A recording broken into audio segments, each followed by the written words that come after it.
नमस्कार दोस्तों, बहुत बहुत स्वागत है मेरे YouTube चैनल लैपटेक कुमोद पर।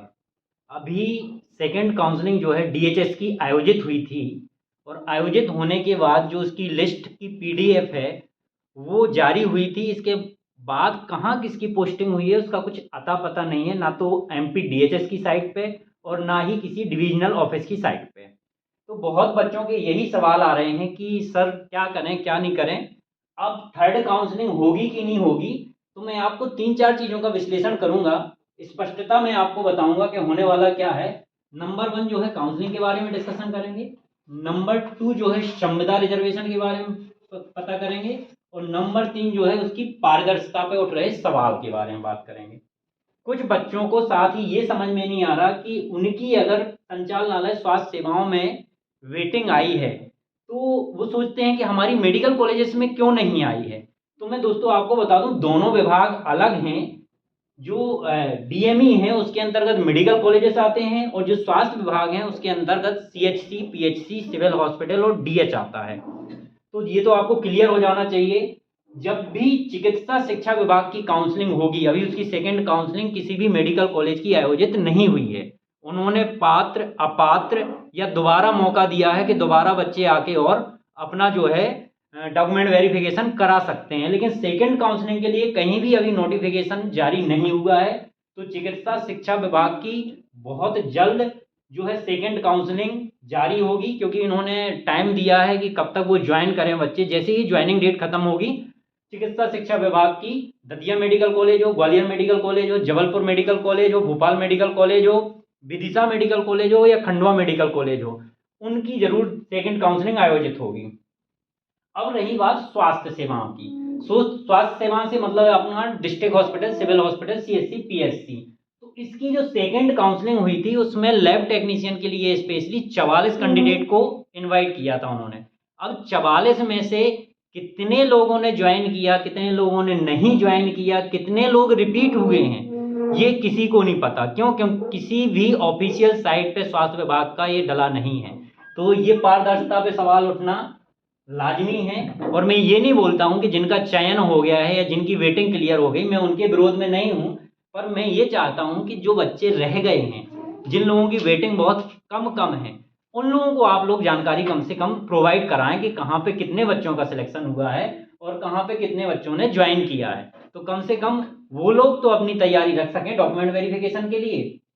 दूसरा जो है संविदा रिजर्वेशन, अभी हाल ही के दिनों में एक नोटिफिकेशन जारी हुआ है मध्य प्रदेश गवर्नमेंट की तरफ से और स्पेशली स्वास्थ्य विभाग, हेल्थ डिपार्टमेंट में, कि अब से जो संविदा रिजर्वेशन के अंतर्गत आने वाले जितने भी संविदा एम्प्लॉय हैं जिन्होंने 5 साल अपना पूरा किया है, उनको 50% रिजर्वेशन दिया जाएगा।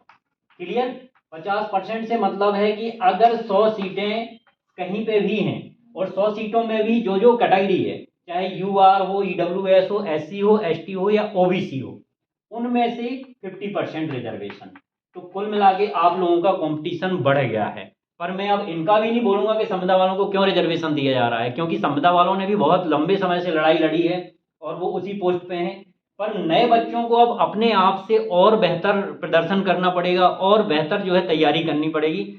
आपका चैलेंज बहुत ज़्यादा बढ़ गया है। आप अगर नॉर्मली ही तैयारी करेंगे तो आपका सिलेक्शन नहीं होगा, ये मैं बता देता हूँ। क्योंकि 50% ऑलरेडी पद जो है किसको चले जाएंगे, वो संविदा कर्मी को चले जाएंगे। तीसरा काउंसलिंग। आज एक न्यूज फैल रही थी कि एमपीएसबी के द्वारा जितने भी चयनित अभ्यर्थी थे या पर जो प्रोविजनल एलिजिबल थे, कहने का मतलब जो वेटिंग में थे, प्रतीक्षा सूची में, उनकी थर्ड जो है लिस्ट आ गई है। पर ऐसा कुछ भी नहीं है। मेरा दोस्त जो है पन्ना जिला अस्पताल में यूडीसी है, मैंने उससे आज ही फोन लगाया है और पता किया है कि एएनएम की कोई लिस्ट आई क्या। बोले अभी तक कुछ नहीं आई है, सेकेंड काउंसलिंग ही हुई है, उनके जो है अपॉइंटमेंट लेटर जारी किए गए हैं, पर थर्ड काउंसलिंग भी जल्दी होगी।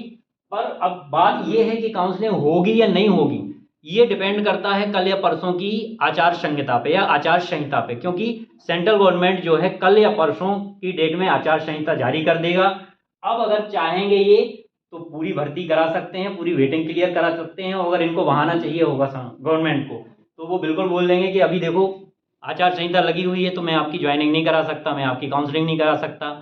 पर आप जो है जितने भी बच्चों का सिलेक्शन हुआ है और जितने भी बच्चों की वेटिंग क्लियर हुई है, वो कम से कम हमारे उन बच्चों को आप अवगत कराएं, उनको जानकारी दें कि कितने पद खाली हैं, क्योंकि कहीं भी किसी भी ऑफिशियल साइट पे हमें इसका डाटा नहीं मिल पा रहा है। इवन ये भी हुआ था कि जो MP DHS पे इसका पहले नोटिफिकेशन डला था, ANM की लिस्ट डली थी, रेडियोग्राफर की लिस्ट डली थी, लैब टेक्नीशियन की लिस्ट डली थी, फार्मासिस्ट की लिस्ट डली थी, वो भी हटा दी गई है।